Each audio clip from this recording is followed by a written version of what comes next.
Be part of the peace movement.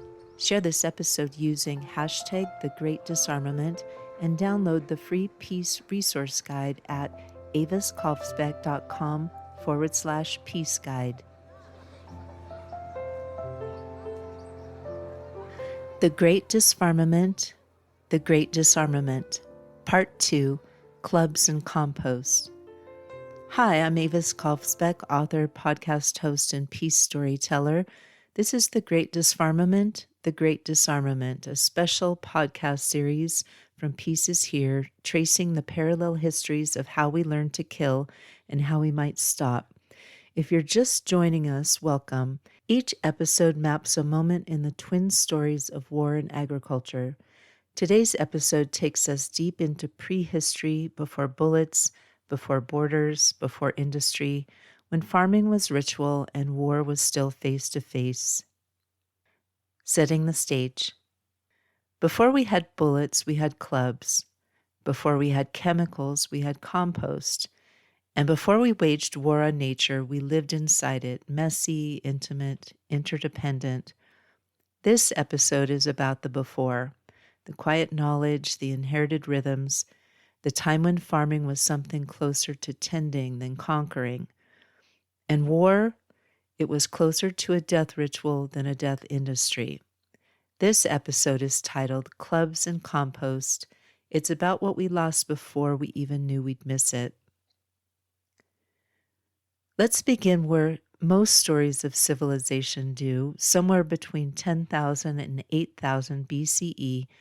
As the last ice age thawed and glaciers receded, our ancestors began to shift from nomadic hunting and gathering to the early experiments of settled life.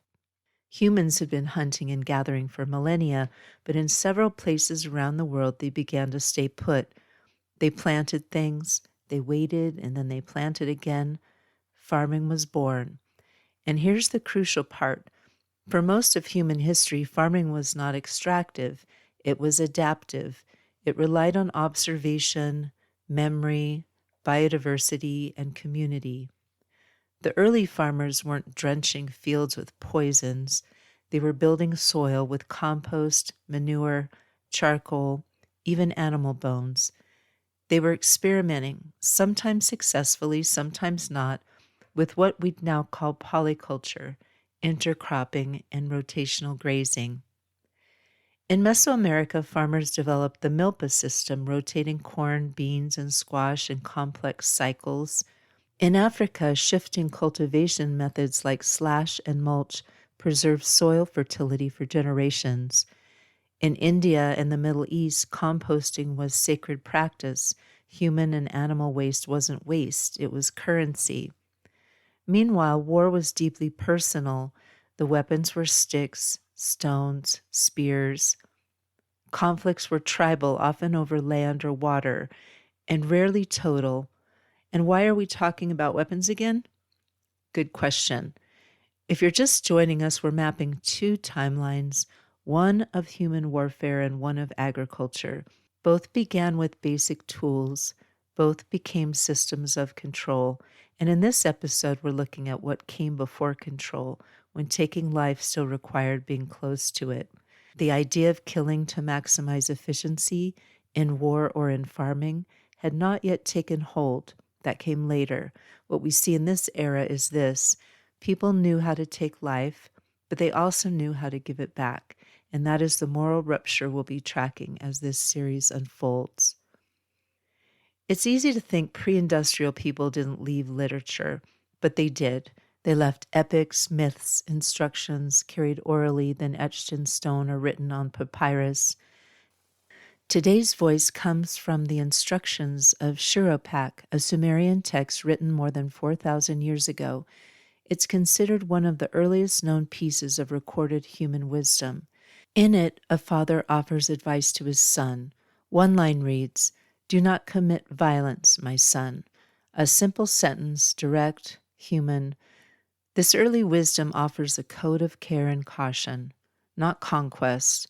What if instead of building global agriculture and global politics on domination and extraction, we had built them on those 6 words? What it means for us.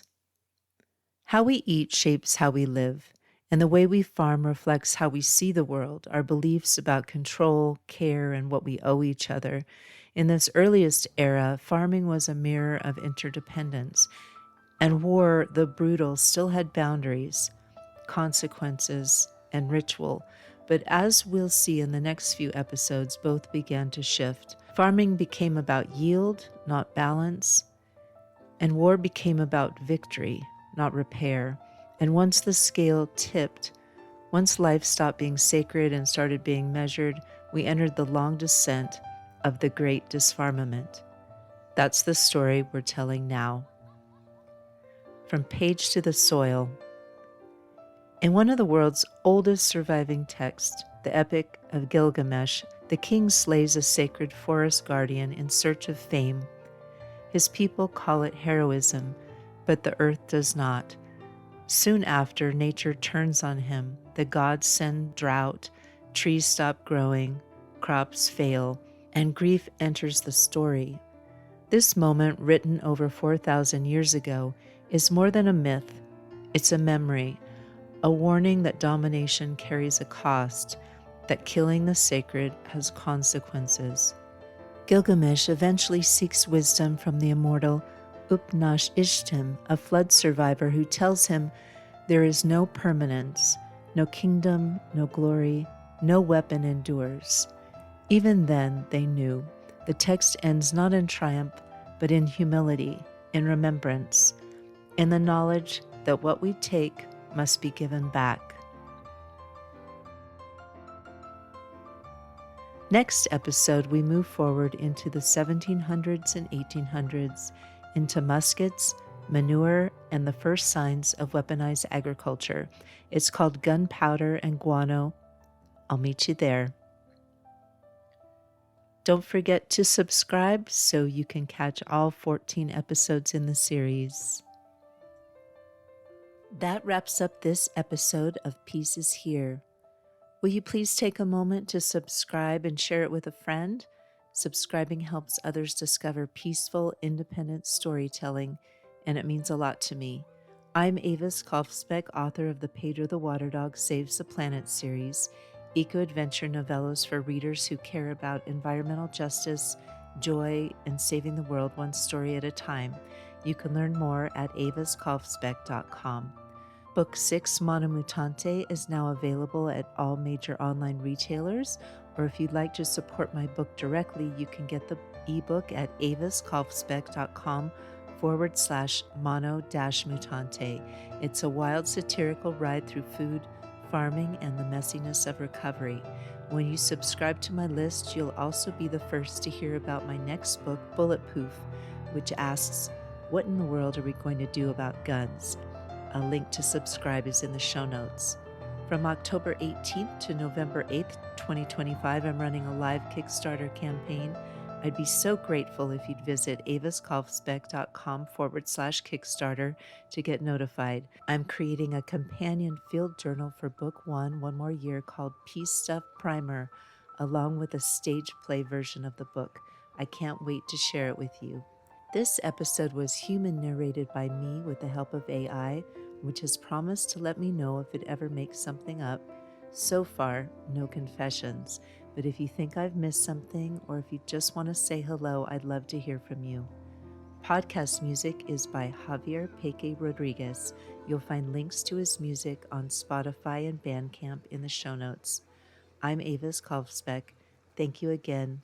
Until next time, listen for the peace.